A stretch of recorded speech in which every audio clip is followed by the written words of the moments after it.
মামু বুঝিয়ে গেলি আর বুঝ বলি মামু আজকে তো কোনো কাজ নাই। আজ তো কোনো কাজও নাই, কি করবি তাহলে? চল তো আজ মদ খাই। কোন খাবি? ছোট খাবি না বড় খাবি? বড় খাবো।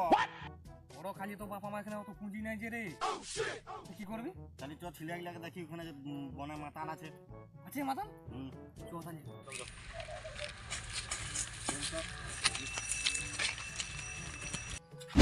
কিরে মাতাল, এই বল। ফাঁকা আছিস? আমি তো সারাদিন ফাঁকাই আছি। চ তাহলে মদ খাবো। না রে, আমি মদ খাওয়া ছাড় দিয়েছি। যে মারা মদে মুগ্ধ সে মারা আরো মদ খাওয়া ছেড়ে দিয়েছে। এই রে, তো মদ না খাওয়ার কারণ কি? আরে বলিস না, ঝমা বৌদি বারণ করেছি। ও তাই বল। তাই। হ্যাঁ কি বলছিস সুরা বাচ্চা? এটা এত অবাক হওয়ার কিছু নাই। হ্যাঁ এমন ভাবে বলছে যেমন নিজের বাপের সম্পদ। আরে খেপা চাদা, এটা বাপের সম্পত্তি লইবে, এটা পুরো গ্রামের সম্পত্তি। এটা মেনে নিতে হবে। ছাড় ছাড়, অত কথা বাদ দে। মদ খাবি তো কেন, চ। এই চল, এত করে বলছিস যখন মদটা খাইয়ে তাহলে আসতাম। টাকাটা দে। আমার কাছে তো টাকা না, তাহলে মাতাল তুই দে। আরে আমার কাছে টাকা টাকা পয়সা নাই রে ভাই, সব হেলমেট কিনতে কিনতে শেষ। তো একটাই গাড়ি, তুই অত হেলমেট কিনে কি করছিস? আরে ওটা গাড়ি চালাবার হেলমেট নয়, ওটা জঙ্গলে চালাবার হেলমেট।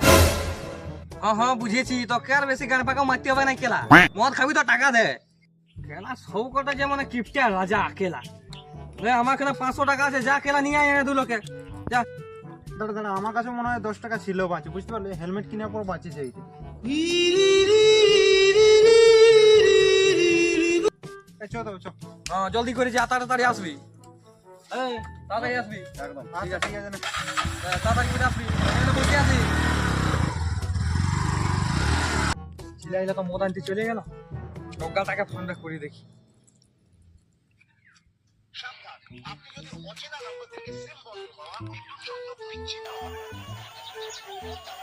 এখন আর কে ফোন করিল?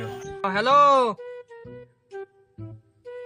ডক্কাটা, হ্যাঁ হ্যাঁ আমি বলছি, বল। কথা বলার ছিল। তুই তো আমার সবসময় আলবাল কথাই বলে, তো বল কি কথা। কেলা তুই যে আমাকে কি ভাবিস? আমি শুয়োরের বাচ্চা হবে। হ্যাঁ অত সব বাদ দে, তুই মদ খাবি কি? আমার কাছে শুধু 100 টাকাই আছে। হ্যাঁ তো তাহলে তুই ঝরকা বড়ার দোকান থেকে হট করে 4টা নিয়ে জঙ্গল দিয়ে চলে আয়।